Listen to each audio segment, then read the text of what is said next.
Spoštovane sestre provincialke, dragi bratje provinciali,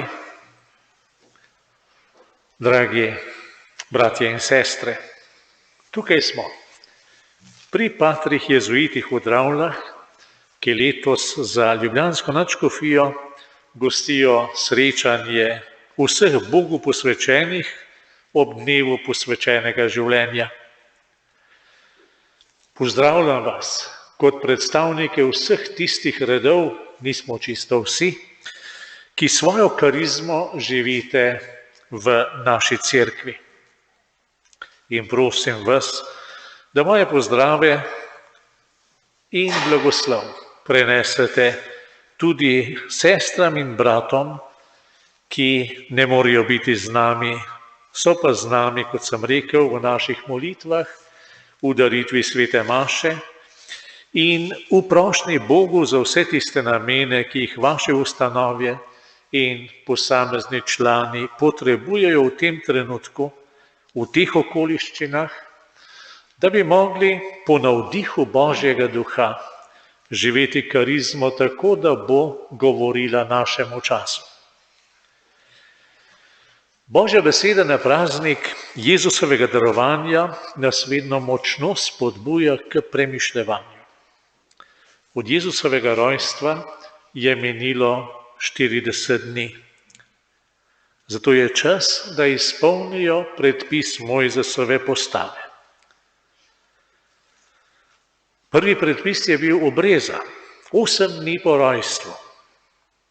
40 dni po rojstvu dečka pa je mati morala prinesti dar za očiščevanje, prvorojenca pa so morali predstaviti Gospodu in ga odkupiti.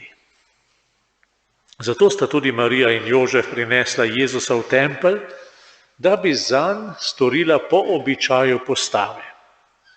Rojen pod postavo, beremo pri Pavlu. Prinesla sta tudi 2 grlici ali 2 golobčka, kar je bil dar za očiščenje matere.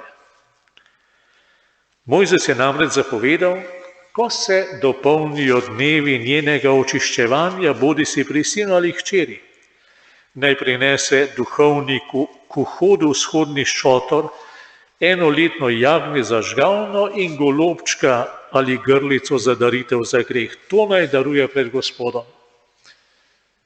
In dodaja, če pa nima jagnjeta, potem golobčka za daritev za greh in golobčka za žgalno daritev. Prvorojenca pa je bilo treba odkupiti. Pri Jezusovem darovanju v templju sicer ni nikjer omenjeno, da sta ga Jožef in Marija odkupila, čeprav nakazuje to misel na koncu evangeljskega odlomka, kjer evangelist pravi, ko so izpolnili vse po Gospodovi postavi, so se vrnili v Galilejo. Mojzesova postava je za odkup prvorojenca zahtevala 5 šeklov. Prvorojenega človeka mora zagotovo odkupiti. Tiste, ki jih je treba odkupiti, odkupi po svoji cenitvi, ko so stari 1 mesec, za 5 šeklov. Visoka cena. 40 dni dela običajnega delavca. In vidimo, da Jezus že na začetku ni prišel razvezovati postave, ampak jo je prišel dopolniti. Izpolnil je postavo in ji nekaj dodal, nekaj božjega, nekaj vsebinskega, globokega. Srečal je predstavnike svojega ljudstva, starčka Simeona, prerokinjo Ano. In v srečanju teh ljudi z Jezusom se moramo navdihovati tudi mi, dragi bratje in sestre, ki smo se svojimi redovnimi zaobljubami in s posvetitvijo svoje življenja Gospodu zavezali, da ne bomo zapuščali templja, ampak bomo s postom in molitvijo Bogu služili noč in dan. Prvi poudarek, ki ga moramo danes močno slišati, je delovanje Svetega Duha. Ko evangelist govori o starčku Simeonu, v nekaj vrsticah 3-krat omeni Svetega Duha. Sveti Duh je bil z njim, razodeto mu je bilo od Svetega Duha in prišel je po navdihnjenju v tempelj. Simeonovo življenje je potekalo po navdihovanju Svetega Duha.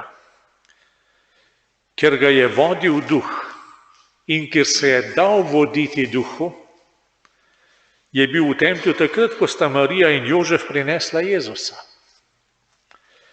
Ker ga je navdihoval Duh, je med vsemi mladimi družinami, ki so prišle v tempelj, da bi odkupile prvorojence, prepoznal prvorojenca vsega stvarstva, prvorojenca ostalih od mrtvih, ki je postavljen v padec in vstajenje mnogih v Izraelu in v znamenje nasprotovanja. Ker se je pustil voditi Duhu, se je obljuba, da ne bo videl smrti, dokler ne bo videl Gospodovega maziljenca, spremenila v hvalnico, ker so njegove oči videle zveličanje. Življenje je postalo izpolnjeno in v rokah je držal luč, ki razsvetljuje vse narode. Življenje v Duhu, kako zelo ga potrebujemo tudi vsi Bogu posvečeni. Sveti Duh mora v nas kot posameznikih in v naših skupnostih postati tisti, ki je odločilen pri iskanju smeri in pri sprejemanju odločitev. Ne tisti, ki ga potem povabimo zraven, da potrjuje to, do česa smo prišli sami, do česa smo se prikopali sami, tako ali drugače. Ne, on mora biti odločilen. Samo v Svetem Duhu lahko spoznamo, kdaj je Kronos postal Kairos, kakor se je to zgodilo pri starčku Simeonu. Polno njegovega življenja je bil Kronos, ampak spoznal, prepoznal, doživel je Kairos. Kdaj se naš človeški čas odpre v Božji čas, če Bog sploh ima čas, in se zgodi srečanje, dogodek, in ušesa začnejo slišati in oči začnejo videti in mi smo na mestu, ki je naše. Pa ne naše po naših analizah, po naših načrtah, ampak naše po Božji volji. Bog nas hoče tam. In zato je naše. Potem je starček Simeon vzel Jezusa v naročje. In ta prizor vedno doživljam kot neizmerno nežen. Nekaj silovito nežnega. Si predstavljate tega starega moža? Ne vemo, a je kdaj pestoval svoje otroke? Če jih je, potem je morda kdaj pestoval tudi svoje vnuke. Ampak v tem trenutku je z vso previdnostjo in okornostjo hkrati vzel naročje Božjega Sina. Luč v razsvetljenje vseh narodov in srce mu je napolnila pesem hvaležnosti in izpolnjenosti. Zdaj odpuščaš, Gospod, svojega služabnika po svoji besedi v miru. Kako izpolnjena dopolnitev življenja z Jezusom v naročju. Čeprav ni umrl tisti trenutek, je bilo njegovo življenje izpolnjeno. Kako pomembno je, dragi bratje in sestre, vzeti Jezusa v naročje. Skrbno, pozorno, kakor se v naročje vzame dober mesec star dojenček. Z njim ne moreš ravnati, kakor bi ravnal z lutko. ampak moraš ravnati, kakor se ravna s krhkim človekom, majhnim, nemočnim, ki ti je zaupan. Simon ga je prepoznal v dojenčku v Marijinem naročju. V kakšni podobi pa prihaja k vam, k tebi, draga sestra, k tebi, dragi brat. Ali se ti je že kdaj zgodilo, da si ga prepoznal v bratu ob sebi, v sestri ob tebi in si ga vzel v naročje, ker je potreboval pozornost, skrb, nežnost, občutek varnosti in razumljenosti. Zakaj smo tolikokrat trdi drug do drugega? Do Jezusa ne bi bil nihče trd. Nihče. Do brata smo pa lahko trdi. Do sestre smo tudi lahko trdi. Včasih celo neusmiljeni. Vzeti ga v naročje, dragi bratje in sestre, in skrbeti zanj, za takšnega, kakršen v tem trenutku prihaja v moje življenje. In nazadnje pred nas stopa zgled prerokinje Ane. Kakšno življenje, kakšno življenje. Mladenka, ki se je poročila, polna načrtov, polna prihodnosti, pričakovanj in upanja. Po 7 letih pa je postala vdova. Čisto prezgodaj. Za naša človeška merila čisto prezgodaj. So načrti umrli, prihodnost izginila, upanje ugasnilo? Pravzaprav ne, vse to se je spremenilo. Prej je čas preživljala ob možu, sedaj ga preživlja v molitvi in postu, v češčenju vsemogočnega. Tudi Ana je doživela ta kairos, ta milostni trenutek, se je prav tisto uro, pravi evangelist, prišla tja in je hvalila Boga. Kako blagoslovljen trenutek, če si ves čas tam, če ne begaš sem ter tja, ampak ostajaš poglobljen, zbran. Pa ne toliko v telesu kot v srcu. Da tvoje srce ne teka okoli toliko pomembnih stvari, ki te upehajo in praznijo. Srce naj ostaja tam ob Gospodu. Pravzaprav bi mi morali vsako jutro srce položiti v tabernakelj in ga pustiti tam, da utripa z Gospodovim srcem. Naše noge, naše roke bi hodile k ljudem, da bi jim prinašale ljubezen, in ta ljubezen bi bila naša, ampak rojena iz Gospodovega srca, s katerim utripa moje srce. In Ana je v Jezusu pripovedovala vsem, ki so pričakovali odrešenje v Jeruzalemu. Dragi bratje in sestre, pripovedujte o Jezusu. Pripovedujte o njem, o katerem vas poučuje Sveti Duh, o njem, ki ga nosite v naročju, kot dragocen biser, za katerega ste bili pripravljeni prodati vse. Pripovedujte o njem, ki ga srečujete v letih, ki jih preživljate v postu in molitvi, s katerima služite Bogu noč in dan. Pripovedujte z očmi, z rokami, z besedami. Pripovedujte o Jezusu. Naše današnje srečanje v hvaležnosti za dar posvečenega življenja je tudi lepa priložnost, da se sam zahvalim vam, ki ste na različne načine v času, ki ga doživljamo, pripovedovali o Jezusu. Najprej znotraj svojih skupnosti.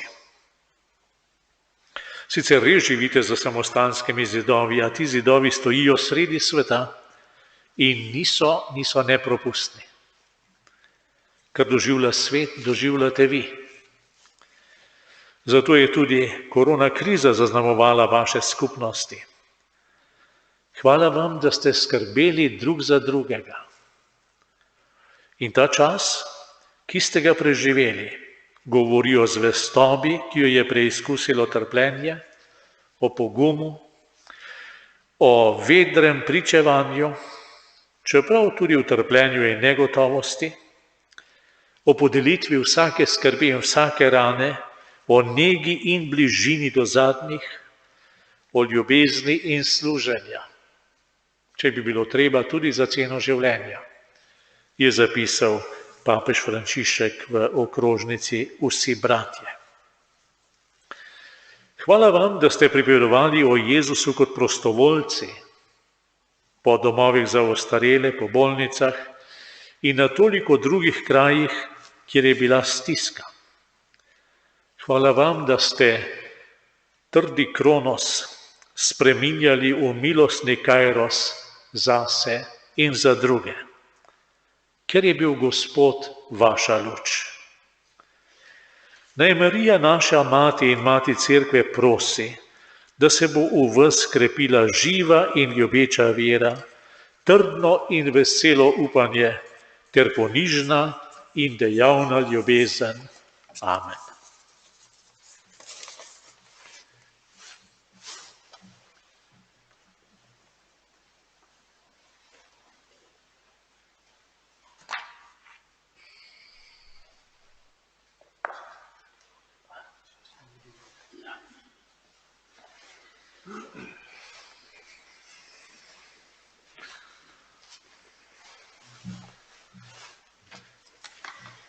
Vsak izmed nas je izrekel Bogu svoje zaobljube. Danes smo tu, da jih bomo obnovili in se Bogu ponovno izročili. V tem času, ki se zdi v temi, brez izhoda, je geslo dneva posvečenega življenja Gospod je naša luč še toliko bolj na pravem mestu. On je naša luč, da moramo to njegovo luč prinašati svetu. V to nas je poklical. Naj v tej izročitvi še bolj zasije v nas. Ta obred bo potekal tako, da bo sedaj gospod nadškof blagoslovil svečo in jo prižgal, in potem bomo prihajali skupaj, oziroma vsak posamezen, prižgati k tej sveči svojo svečo. Začeli bomo pri duhovnikih in potem bomo šli tako, kot smo šli prej. Ko bomo imeli vsi, potem se pa vrnemo nazaj na svoj prostor in ko bomo imeli prižgane sveče, bomo začeli ta obred. Molimo. Bog, začetnik vsake luči, danes je pokazal pravičnemu Simeonu tisto luč, ki naj razsvetli vse ljudi. Prosimo te, blagoslovi te sveče. Tvoje sestre in bratje so se tukaj zbrali, da bi jih nosili tebi v slavo. Usliši njihove prošnje, da bodo po poti kreposti zaslužili priti k neuglasljivi luči po Kristusu našem Gospodu.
fantastico, ne stendo.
Gospod, sprejmi molitve ljudstva, ki te ponižno prosi. Z nebeško milostjo prenavljaj srca svojih vernih, da bo ogenj Svetega Duha očistil vsakega madeža tiste, ki so se tebi posvetili in jih vedno znova vžigal v goreče ljubezni po Kristusu našem Gospodu. in sedaj skupaj zmolimo obnovitev svojih redovnih zaobljub Gospodu. Bog Oče, s krstom si me posvetil, z močjo svojega duha pa si me poklical, naj hodim za Jezusom Kristusom in sodelujem v cerkvi pri njegovem odrešenskem poslanstvu. Kot odgovor na tvojo ljubezen danes obnavljam zaobljubo čistosti, poboštva in pokorščine. V zaupanju v tvojo milost, v priprošnjo Device Marije in naših svetih zavetnikov, želim zvesto živeti v tvojo slavo in za odrešenje sveta. O Bog, vir svetosti, podeli svoj obilni blagoslov vsem tem svojim služabnicam in služabnikom. Naj s tvojo pomočjo zvesto izpolnjujejo, kar so znova obljubili, po Kristusu našem Gospodu. Dobri Bog, delivec vseh dobrot, prosimo te, prisluhni prošnjam svojega ljudstva.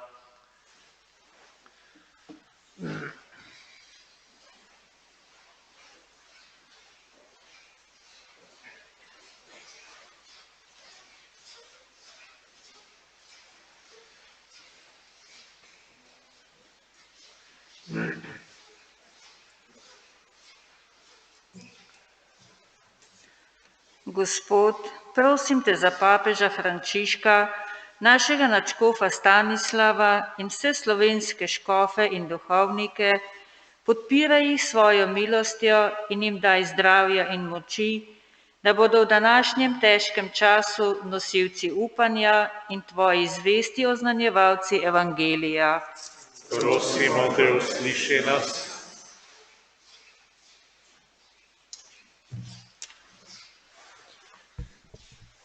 Gospod Jezus, prišel si, da bi svetu razodel Boga Očeta, napravi cerkev na Slovenskem, njene služabnike, škofa in duhovnika, za svetlo luč in orodje oznanila Božje ljubezni do vsakega človeka. Prosimo te, usliši nas. Nebeški Oče, prosimo za vse tebi posvečene. Daj nam svojega duha, ki nas bo ohranil zveste v pričakovanju tvojega prihoda, majhne v tebi, kadar nas bodo ljudje videli kot slavo Izraela, in močne v veri, ko bomo znamenje, ki se mu bo nasprotovalo. Prosimo te, usliši nas.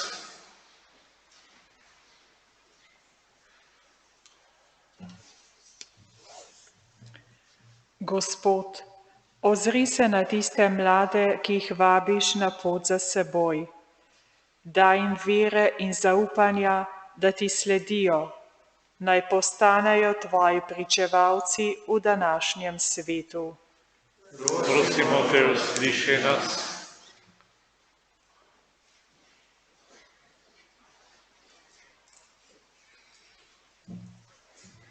Gospod, izročamo ti vse naše družine, da bi poživile molitev in v tebi mogle zajeti novo moč ljubezni in miru. Prosimo te, usliši nas.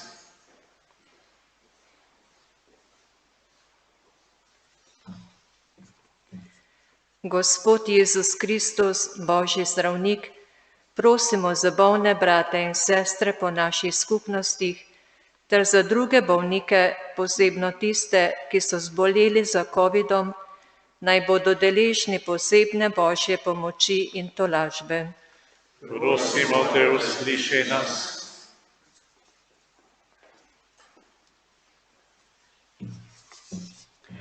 Gospod, prosim te za spravo v našem narodu, naših skupnostih in naših srcih. Naj bo v njih prostor zate, zato, da bomo znali na druge gledati s tvojimi očmi in da jih bomo znali sprejemati v njihovi drugačnosti, ki nas bo bogatila in ne ogrožala. Prosimo te, usliši nas.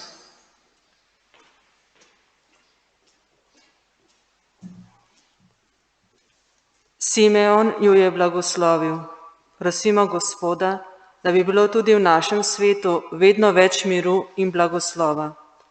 Naj tudi danes stopata mir in blagoslov srca ljudi, v družine, naše skupnosti, v naš narod in med narodi. Naj se širita mir in blagoslov namesto nemira, sovraštva, nasilja in vonj. Prosimo te, usliši nas.